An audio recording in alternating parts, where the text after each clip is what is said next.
오늘 저는 본문 말씀을 통해서 마음의 문을 열자 이와 같은 제목으로 은혜를 나누겠습니다.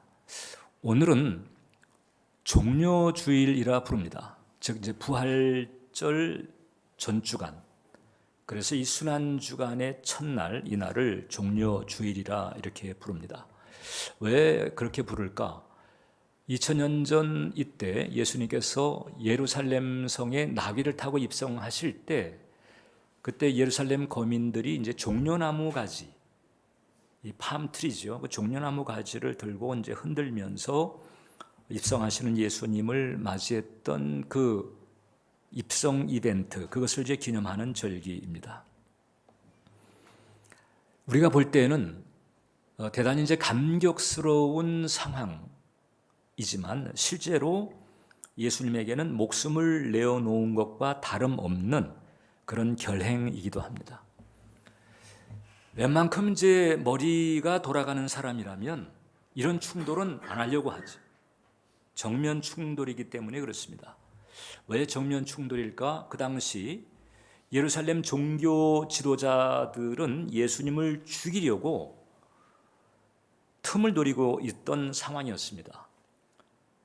근데 이제 이와 같은 이런 거대한 이제 입성 상황은 그네들의 긴장을 당연히 촉발하게 되고, 이제 더 이상 두고 볼 수만은 없다, 이제 이렇게 만들 수 있는 거죠.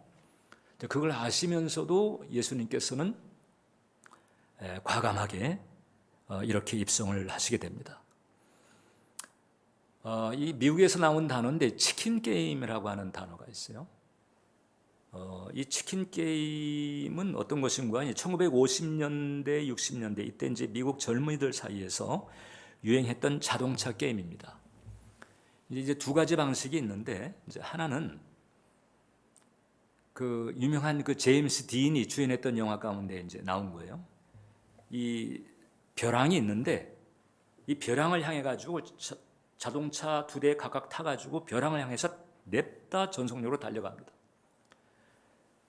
그러면 이제 그렇게 달려가다가 이제 거기서 멈추지 않으면 이제 벼랑이 떨어지는 거죠.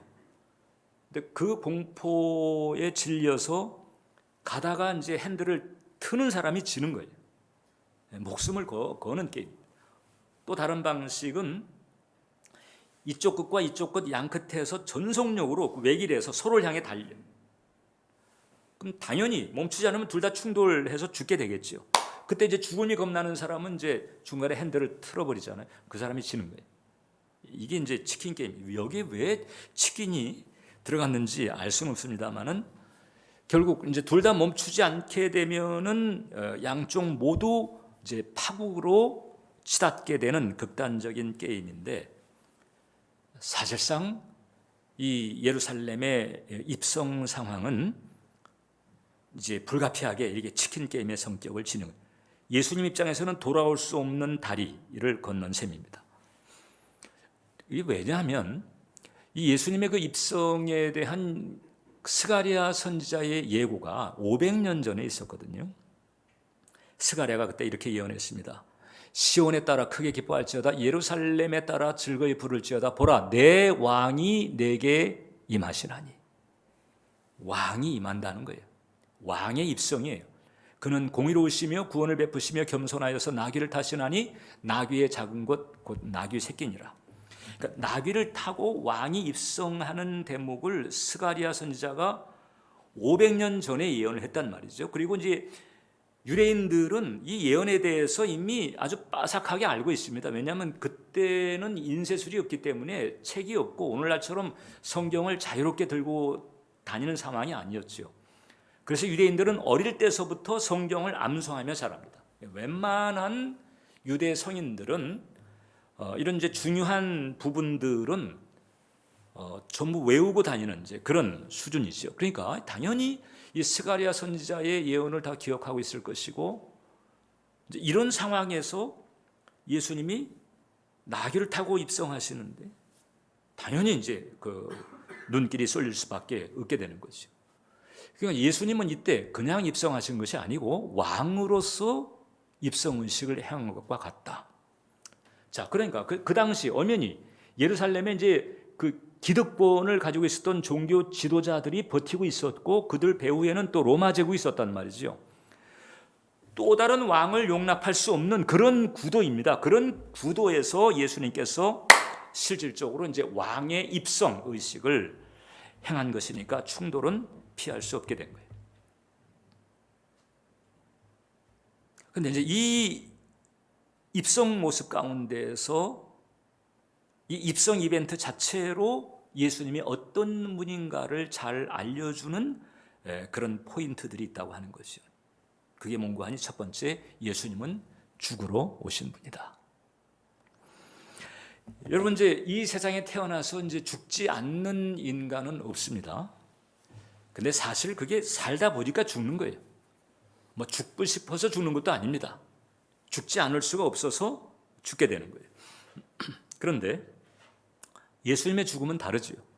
그분은 죽지 않아도 되는 분인데 죽으러 오신 거예요. 그리고 사실 원래는 죽음과 상관이 없는 분이십니다. 삼위일체 하나님 가운데서 그 제2위의 인격을 지니신 성자 하나님으로서 생명 그 자체거든요. 그러니까 죽음과 상관이 없는 분임에도 불구하고 성육신, 즉 사람의 몸을 입고 이 땅에 오셔서 이제 죽음의 길을 이번에는 이제 기꺼이 걸어가시는 거예요. 피하지 않습니다. 내가 이제 죽을 때가 됐다. 마치 이렇게 작정을 하신 것처럼 이제 사지인 줄 알고 기꺼이 뚜벅뚜벅 그 길을 걸어가시는 모습인 거죠. 이것은 뭐 이렇게 무력하기 때문에 이럴 수밖에 없어서 죽는 것이 아닙니다. 예수님께서 스스로 당신의 목숨을 내놓는 거예요. 요한복음 10장을 보면 이를 내게서 빼앗는 자가 있는 것이 아니라, 여기서 이라고 하는 것은 당신의 생명을 말합니다. 나의 생명을 내게서 빼앗는 자가 있는 것이 아니라 내가 뺏기는 게 아니라고 하는 거예요. 내가 스스로 버린다. 왜 스스로 당신의 생명을 버릴까? 우리를 구원하기 위해서. 우리의 죄와 죄짐을 대신 걸머지고 우리로 하여금 구원과 영생을 얻도록 하기 위해서 예수님께서 이제 죽음의 정점을 향해서 기꺼이 결행의 걸음을 시작을 하신 것입니다. 사랑하는 이를 위해서 목숨을 내놓는 아주 진한 러브 스토리가 바로 이 입성 이벤트의 핵심에 있다고 하는 거예요. 여러분, 우리 사람들은 근본적으로 사랑을 갈망합니다. 그리고 사람은 본질적으로 사랑 없이 존재할 수가 없습니다. 이 세상에 수많은 사람들이 끊임없이 신음하고 탄식하고 상처 때문에 힘들어하고, 이 모든 이면에는 그 사랑의 결핍이라고 하는 것이 있고 사랑에 대한 애착 내지는 갈망이 있다고 보면 되는 것이거든요. 그래서 누구든지 이제 자기의 인생을 마감해야 되는 그 마지막 포인트에 이르게 되면 그때 챙기려고 하고 그때 붙들려고 하는 게 바로 몽고하니 사랑인 거예요. 9.11 테러가 벌어졌을 때, 그때 이제 쌍둥이 빌딩이 붕괴하고 또 그 붕괴는 그 비행기 타고 이제 날아간 그 테러리스트의 공격 때문에 그렇게 된 거잖아요. 그때 저 빌딩 안에 들어있던 사람들도, 그리고 이제 그 빌딩을 향해서 날아갔던 그 비행기 안에 타고 있던 사람들도 이제 죽음을 예고하게 된 거예요. 이제 어떻게 할 수가 없어. 지금 이제 잠깐의 여유는 있지만은 이제 죽음을 피할 수 없는 그런 그 막다른 그 골목에서 이네들은 이제 모든 것을 내려놓고 단 한 가지 붙들게 되는데, 그게 바로 뭔가 하니 사랑인 거예요. 그때 그 무역센터에서 근무하던 그 스튜어트 T 멜처라고 하는 사람은 이제 내가 이제 죽는구나, 이걸 알게 되고는 아내에게 이렇게 얘기를 합니다. 여보, 사랑해. 뭔가 엄청난 일이 벌어진 것 같고 난 이미 살 수 없을 것 같아. 그리고 사랑해라고 하는 말로 마감을 합니다. 그리고 그 쌍둥이 빌딩 향해서 이제 내쳐 가도록 이렇게 피랍되었던 그 뉴욕 에어라인 93기 그 비행기 안에 타고 있었던 그 마크 빙햄이라고 하는 사람이 역시 이제 이게 이제 끝나는구나 이렇게 생각되니까 어머니에게 전화를 걸었어요. 엄마, 나 마크야. 우리 납치당했어. 저기 3명인데 폭탄을 가졌어. 그리고 이제 결론을 내립니다. 엄마 사랑해, 사랑해. 이 사랑해라고 하는 다른 말 이외에 더 할 게 없는 거예요. 그 순간에 결정적으로 붙들어야 될 그런 단어가 바로 사랑이었다고 하는. 그 쌍무이 빌딩 안에 있었던 사람 중에 이제 결혼한 지 얼마 안 되는 신혼 부부가 있었는데 이제 여자였어요. 그 이제 남편에게 전화를 합니다. 그리고는 여보 사랑해, 사랑해, 사랑 이러면서 죽어가는 거예요. 그러니까 마지막에 모든 걸 내려놓고 붙들 거 하나가 사랑이라고 하는 거죠. 저는 이 예루살렘 성에 입성하시는 그 예수님의 모습 가운데 바로 이제 이런 사랑이 담겨 있다. 사랑으로 죽으러 가시는 거예요. 사랑하는 영혼들을 위해서. 죄와 저주 가운데 분탕질을 하고 있지만 그러나 하나님이 사랑하는, 당신이 사랑하는 그 영혼들을 위해서. 여러분, 우리는 우리 자신을 돌이켜 볼 때에 하나님 앞에서 부끄러워서 이 마음이 눌릴 때가 많습니다. 하나님이 나 같은 것 어떻게 생각하실까? 한심하게 생각할 거야. 뭐 이런 생각들을 할 때가 많이 있죠. 한심한 모습이 우리에게 있는 것이 사실입니다, 여러분. 그러나 하나님은 우리를 사랑하신다. 하나님은 이미 우리의 어떠함을 아시고 영원 전서부터 이 정죄의 어떠함을 아시고 찾아오신 것이고 선택을 하신 거예요. 한심한 존재임을 아시면서도 찾아오시고 선택을 하셨다. 당신이 창조한, 당신이 사랑으로 창조한 그 사랑의 대상이기 때문에 그렇게 품으시는 거죠. 그리고 그 하나님의 사랑의 증거가 예수님의 십자가입니다. 그 사랑을 풀어놓기 위해서 사랑으로 우리를 건지려고. 그래서 예수님이 당신의 목숨을 내놓지 않으면 우리가 건져갈 수 있는 길이 없기 때문에 그래서 그 죽음의 길을 가려고 이 땅에 오셨고 그리고 이 마지막 주간에 이제 사지로 그냥 걸어가는 거예요.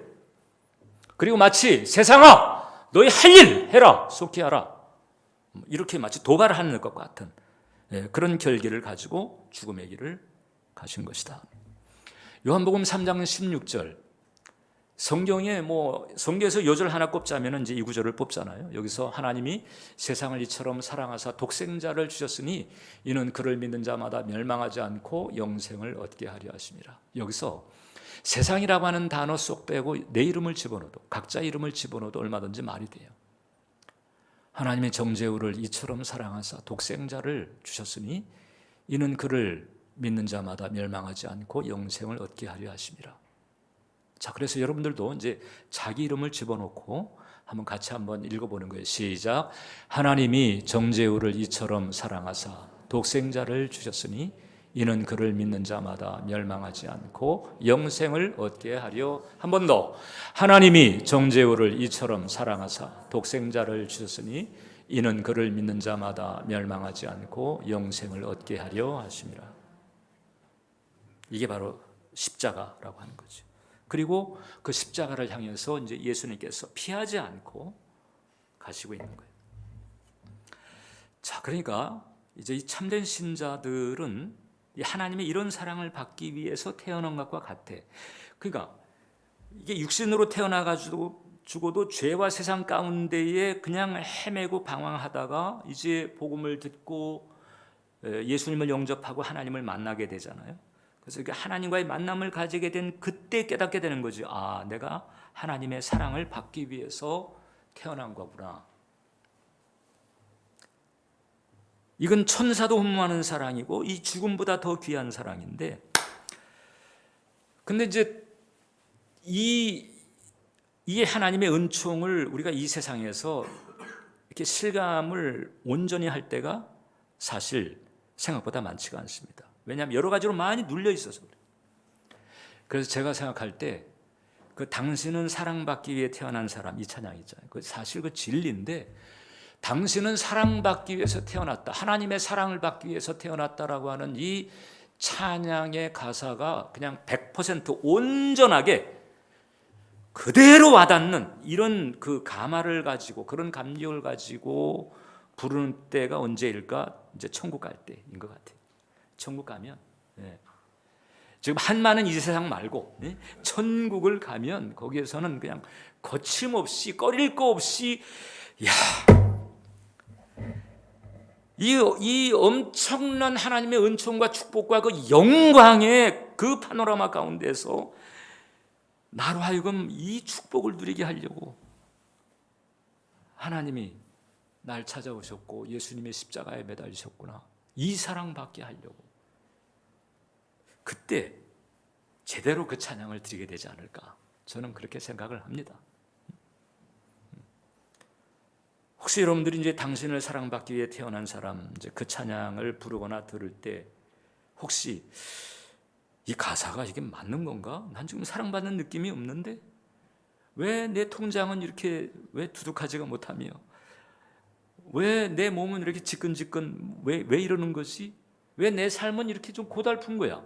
뭐 이런 자꾸 의심이나 질문이 들어오면서 그래서 자꾸 이 찬양의 가사가 실감이 되지 않는다. 그게 이제 우리에게 쓴뿌리도 많고 눌림도 많아서 그렇거든요. 그러나 우리가 천국 간 그날 하늘에서 이 찬양을 정말 감사한 마음으로, 감격의 마음으로, 하나님께서 그만두라고 해도 계속 우리는 부르지 않을까, 그렇게 생각하는 거예요. 두 번째, 오늘 이렇게 예수님에 입성하는 모습은 그 예수님이 왕이심을 우리에게 알려줍니다. 보통 이제 신자들이 예수님을 생각할 때 예수님의 그 이미지가 제한이 돼 있어요. 다 그렇지는 않겠지만은 대체적으로 이제 공생의 예수님. 그래서 우리가 그 이제 이 바이블 영화 가운데에서 이렇게 기억나는 거, 그 유대인들이 입는 통옷을 입고 제자들과 함께 갈릴리 바다를 거니시는 모습, 혹은 또 예루살렘에서 사역하시는 모습, 이제 이런 그 공생의 예수님 생각하거나, 그 다음에 이제 또 주로 많은 그 테마가 이제 십자가에 달리신 예수님이죠.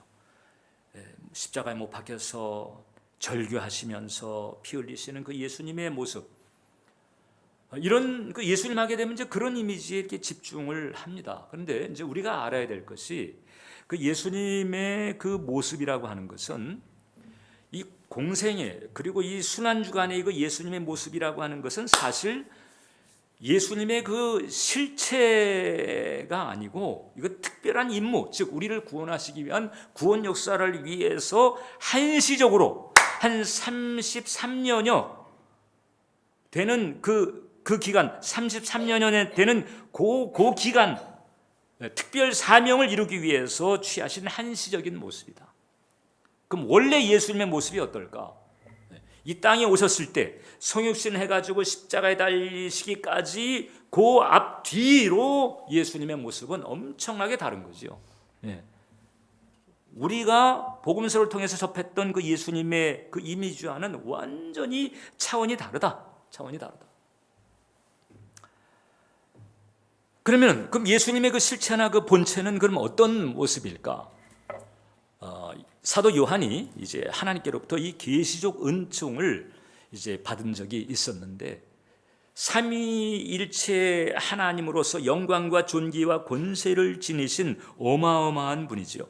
그분이 우리의 구원을 위해서, 나의 영생을 위해서 이 땅에 인간의 몸을 입고 오셨다. 일종의 변신이죠. 변신.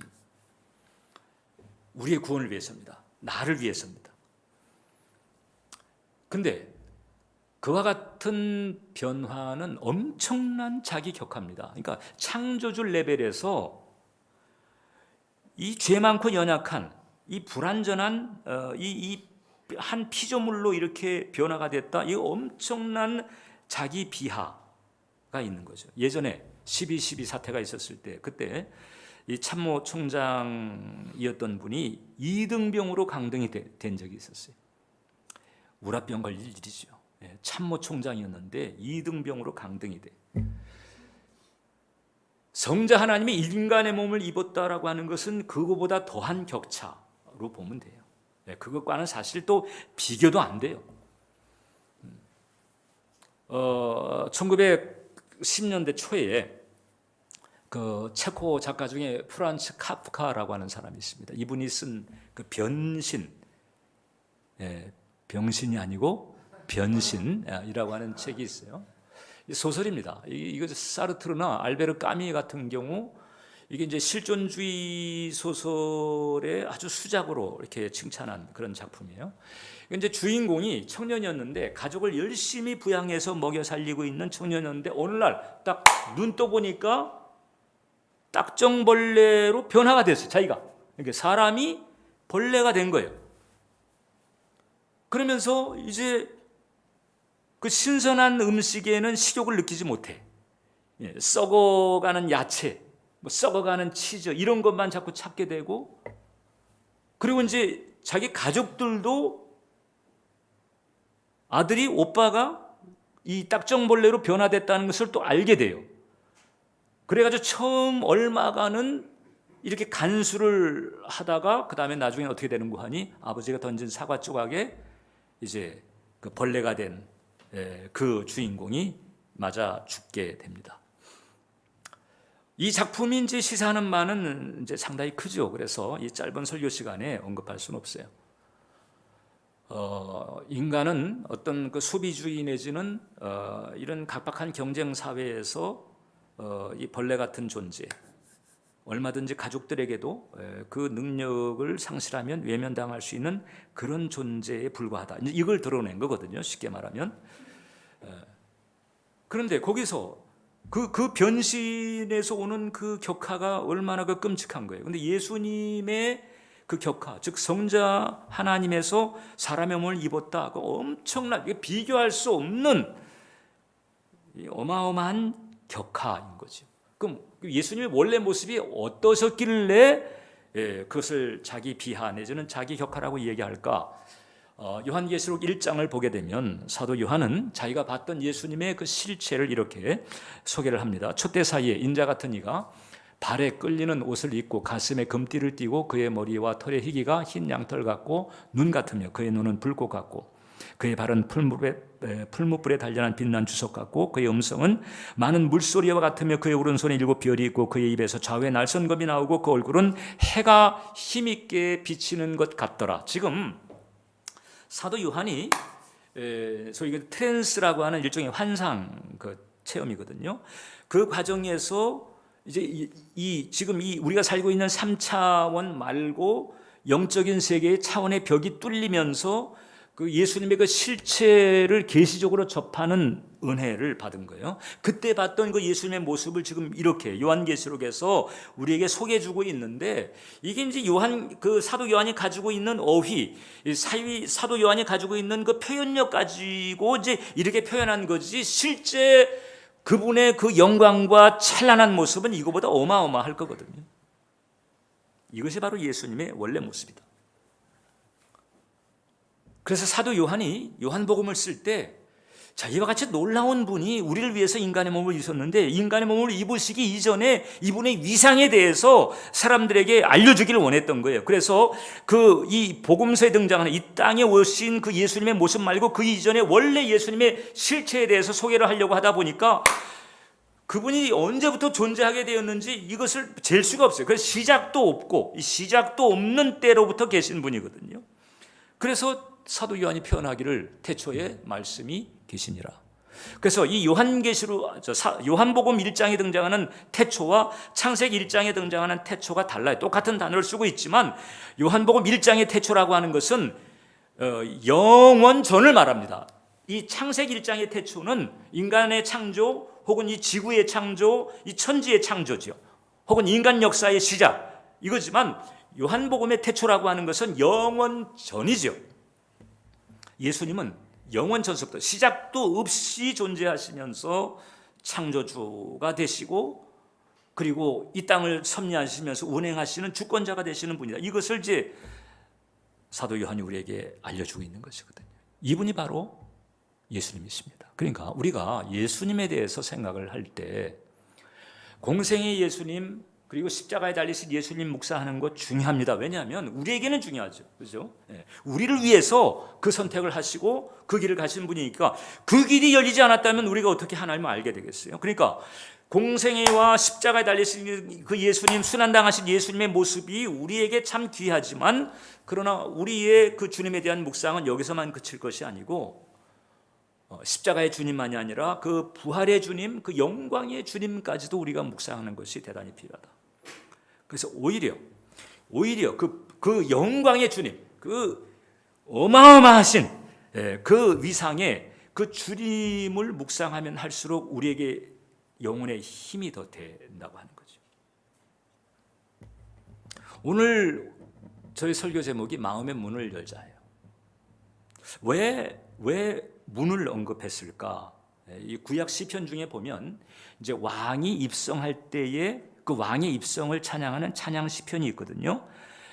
대표적인 게 이제 24편인데 그 7절을 보면 문들아 너희 머리를 들지어다 영원한 문들아 들릴지어다 영광의 왕이 들어가시리로다.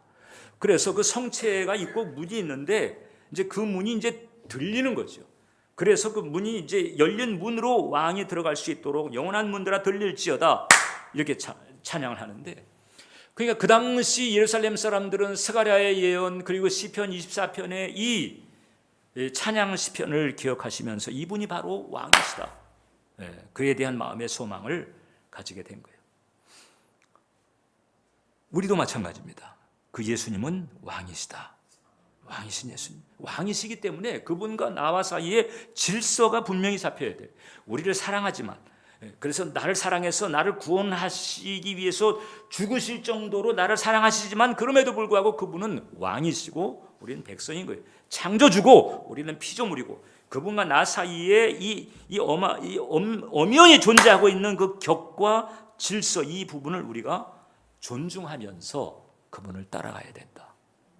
그분이 날 사랑하니까 그냥 내가 내 편한 대로 그냥 지내고 내 마음대로 하고 그리고 자꾸 이제 맘먹으려고 하면 주님이 좀 아쉽다라고 하는 거죠.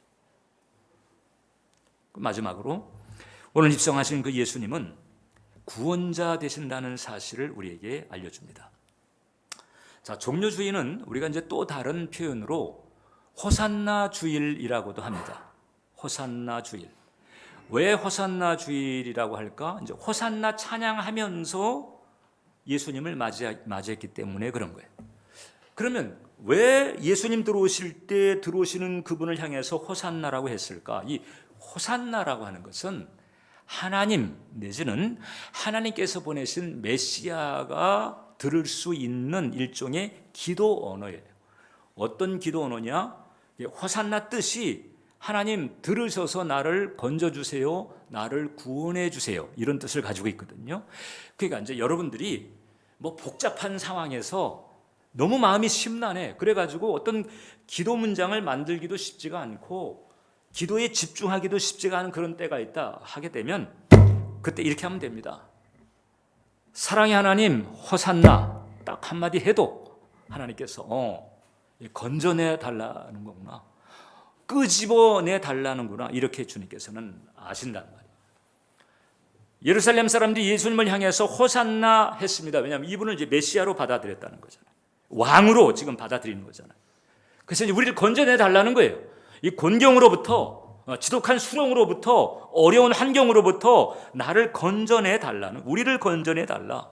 근데 예수님께서 이 표현을 막지 않았습니다.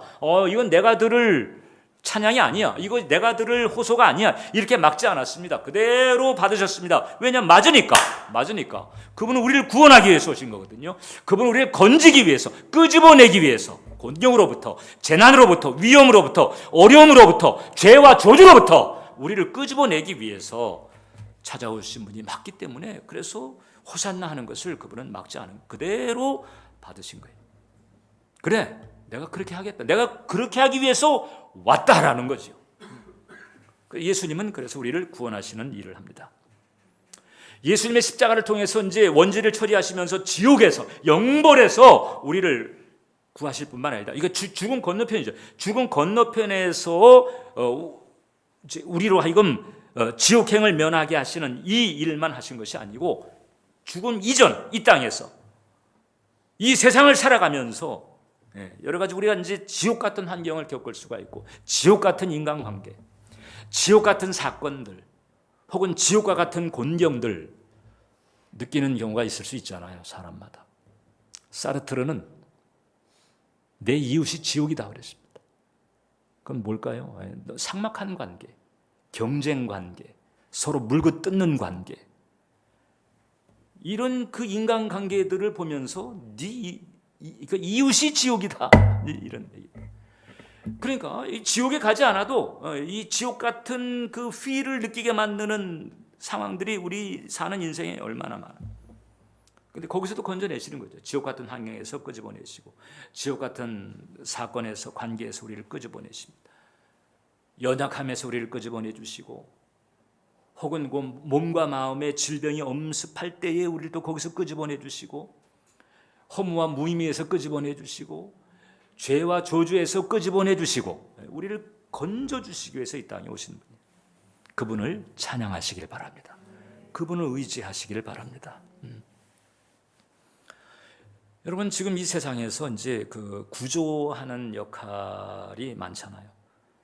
뭐 해수욕장에 가면 거기 구조대가 있고 수영장에 가도 구조대가 있고 산악 구조대가 있고 그 많은 구조대들이 있는데 가장 사람들이 이제 존경하고 그리고 또 그 따르고자 하는 이제 그런 마음을 가진 구조 요원들이 있습니다. 바로 소방관입니다. 미국에서는 가장 존경받는 직종 1위입니다. 그러니까 대통령도 이건 추월을 못해요. 돈 많은 기업가들도 이 소방관들에게 주어지는 존경을 추월하지 못합니다. 그래서 아이들은요, 그냥 너 꿈이 뭐냐 물으면 소방관이요 이렇게 대답할 정도예요. 미국에서. 왜 그럴까? 자기 목숨을 던지면서 생명을 구하려고 하는 거죠. 그 살신 성인의 마음을 가지고 사람들을 그 사지에서 끄집어내려고 하는 그런 그 직업적 본질 때문에 그렇게 사람들의 존경을 받는 거예요. 근데 이제 그 소방관의 기도라고 하는 그 기도시가 있어요. 제가 한번 읽어드리겠습니다. 제가 부름을 받을 때는 신이시여 아무리 강렬한 화염 속에서도 한 생명을 구할 수 있는 힘을 저에게 주소서. 너무 늦기 전에 어린아이를 감싸 안을 수 있게 하시고 공포에 떠는 노인을 구하게 하소서. 언제나 방심치 않게 하시어 가냘픈 외침까지도 들을 수 있게 하시고 늘 최선을 다할 수 있게 하시어 모든 이웃의 생명과 재산을 보호하고 지키게 하소서. 자, 이런 마음을 가지고 구조대 역할을 하니까 그 누군들 존경하지 않을 수가 없잖아요. 근데 여기서 우리가 한 가지 알아야 될 게 있습니다. 저와 여러분, 우리 모두를 향한 예수님의 마음이 최소한 이렇다. 최소한. 여러분, 소방관도 인간이라서 그 중에 또 어영부영하는 사람도 있을 수 있잖아요. 정말 치명적인 위험이 이제 그런 위험 때문에 이게 좀 더 진입을 해야 되는데 또 거기에 구할 사람이 있는데 치명적인 그 위험 때문에 주저주저 하는 경우도 있을 수 있잖아요. 사람이니까. 그런데 그 가운데서 가장 정말 이런 소방관의 그런 그 소명의식이 가장 충만한 사람이 있다고 할 때에 우리를 향한 예수님의 마음은 최소한 그 사람 이상이다. 지금 우리가 봤던 이 소방관의 기도, 이 내용, 이게 최소한 그런 거죠. 이 이상입니다. 이것 가지고도 비할 수가 없습니다. 그냥 이제 아예 죽어줬잖아요. 엄청난 자기 비하라고 하는 과정을 걸머지시면서 그리고 죽어주시기까지 한 거거든요. 바로 이 마음이 저와 여러분들을 향한 주님의 마음이다. 우리가 이와 같은 마음을 순환주간을 지내면서 헤아릴 수 있어야 합니다. 그리고 그 예수님은 지금도 여전히 저와 여러분들을 구하십니다. 우리가 믿음과 감사의 마음을 가지고 주님의 이름을 부를 때 주님께서는 우리를 구하십니다. 아니, 목사님 지금 예수님이 안 계신데, 공생애처럼 예수님께서 안 계신데 어떻게 구해 주시나요? 성령님을 통해서 구하십니다. 성령님은 이 존재 형태만 다르죠. 예수님은 육신을 입고 오셨죠. 성령님은 영적인 그 존재로서 활동하시지만 하시는 일은 똑같아요. 예수님이 하신 일을 똑같아요. 그래서 어제나 오늘이나 영원토록 예수님께서 동일하시다, 우리가 이렇게 말씀할 수가 있는 것이고, 그래서 지금도 예수님은 성령을 통해서 그때 하셨던 일들을 저와 여러분들에게 그대로 행하신다.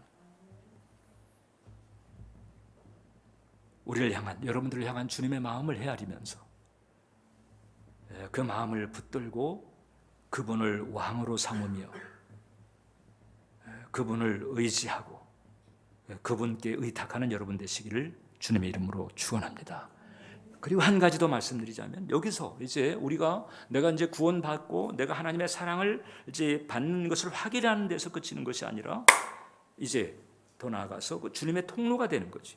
사람들을 구원에 이르게 하고 그다음에 그 사람들에게 이제 받은 사랑을 나누고 전하는 이런 통로로까지 쓰임 받는 저와 여러분 되시기를 주님의 이름으로 축원합니다. 기도하겠습니다. 살아계신 하나님 아버지, 이렇듯 2000년 전 인간의 몸을 입으시고 이 땅에 오셔서 십자가에 달리시기까지 우리를 사랑하시며 우리를 죄와 저주로부터 구원하신 은총을 감사합니다. 서방관의 기도에서 살폈던 그 마음 이상의 마음, 그보다 더 깊은 사랑과 헌신의 그 희생적 은총이 주님께로부터 우리에게 부어지고 있음을 깨닫게 해 주셔서 감사한 마음으로, 믿음의 마음으로 주님과 더불어 은혜의 길을 동행해 나갈 수 있도록 인도해 주시옵소서. 예수님의 이름으로 기도합니다. 아멘. 우리 주님 앞에